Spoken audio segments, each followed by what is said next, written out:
in this ocular field? Does Fanon step out of the brutal structural adjustment this regime of credit enforces? The forensic knowledge that underwrites this postmortem is an imposition and gift conferred on the occasion to confront the white man's gaze. What if consciousness of double consciousness is an effect of para-ontological considerations? What if this auspicious Du Boisian beginning is thrown off track in Fanon, but precisely in the service of its placement in and on multiple tracks?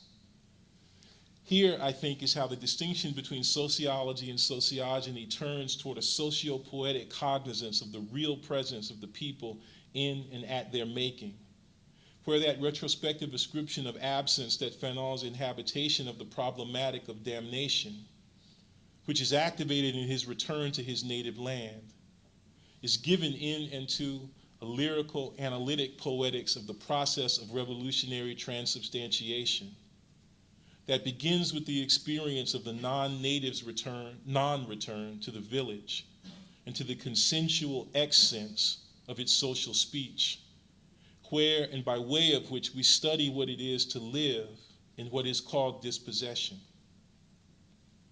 This is a problematic that shows up in relation to mu, nothingness, der Seinsfrage, and its unmasking.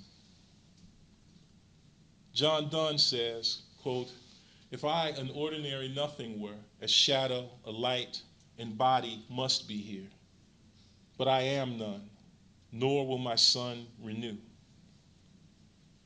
In the absence of what is taken for light, in the absence of the thought, the scheme that is called a body, how do we describe extraordinary or absolute nothing? Is this certain uncertainty, an inability to distinguish oneself from one's things, that implies more precisely and more urgently that disruption of the distinction between self and thing that makes possession possible?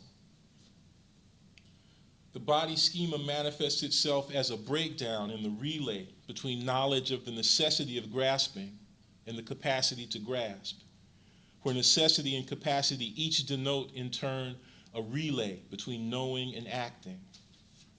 No ontological reach, no epistemological grasp.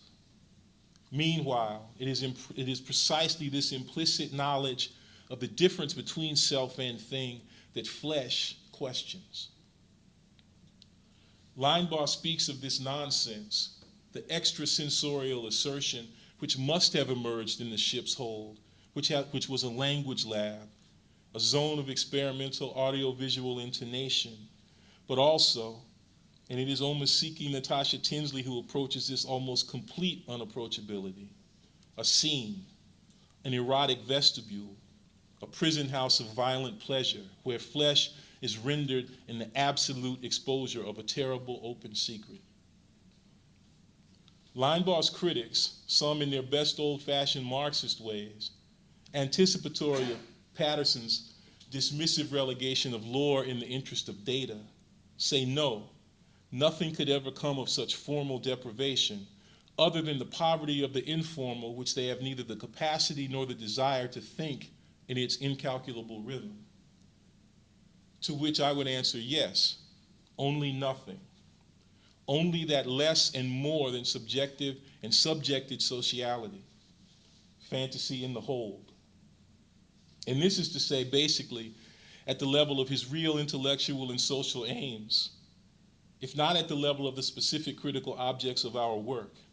I'm totally with Jared Sexton in locating my optimism in appositional proximity to his pessimism, even if I would tend not to talk about the inside-outside relationality of social death and social life, while speaking in terms of apposition and permeation, rather than in terms of opposition and surrounding. Perhaps this difference turns out to bear and make some greater difference if it is accompanied by another kind of attunement to some other broader notions of enjoyment and abandonment. Perhaps the difference can be made clearer by way of the brilliance of Sexton's interpolation of Lewis Gordon's brilliance. And this is from Jared's work. And yet this is precisely what Gordon argues is the value and insight of Fanon. Fanon fully accepts the definition of himself as pathological as it is imposed by a world that knows itself through that imposition rather than remaining in a reactive stance that insists on the heterogeneity or difference between a self and an imago originating in culture. Though it may appear counterintuitive, rather because it is counterintuitive, this affirmation of the pathological is active. It is a willing or willingness, in other words, to pay whatever social costs accrue to being black, to inhabiting blackness, to living a black social life under the shadow of social death. This is not an accommodation to the dictates of the anti-black world. The affirmation of blackness, which is to say an affirmation of pathological being, is a refusal to distance oneself from blackness in a valorization of minor differences that bring one closer to health, to life, to sociality.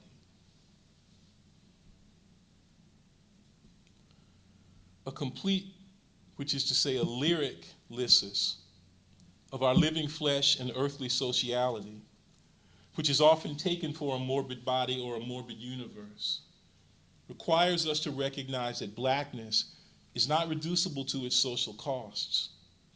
It is also manifest in a set of benefits and responsibilities. And if I said that the serially epigraphic positing of our wretchedness doesn't come close to getting at how bad it has been, thereby extending rather than foreclosing the prevarication regarding slavery and its afterlife, I would do so by indexing not only the imposition of cost, but the interdiction of benefit.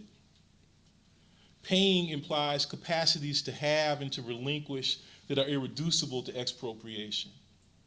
Choosing to be black implies paying the cost. It is a kind of ethical gesture to claim this dispossession, this nothingness, this radical poverty in spirit. This is what Afro-pessimism performs in and as theory, an affirmative gesture towards nothingness, an affirmation of negation and its destructive force. It implies and demands a negative political ontology that is manifest as a kind of affirmative nihilism. Nevertheless, as I said yesterday, my first impulse in reading the long, train-like recitation of Professor Wilderson's exchange with Naima was to ask, in a kind of Quinean rebuttal, why are we something rather than nothing? But the real task, and I follow in the footsteps of Professor Sexton in taking it up, is to think about the relation between something and nothing, or, if you'd rather, life and death. Is life surrounded by death, or does each move in and as the constant permeation of the other? But this is not even precise enough.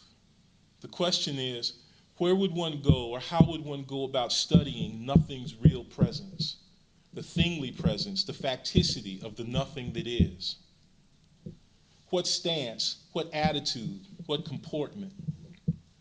If pessimism allows us to discern that we are nothing, then optimism is the condition of possibility of the study of nothing, as well as that which derives from that study. We are the ones that engage in and derive from that study.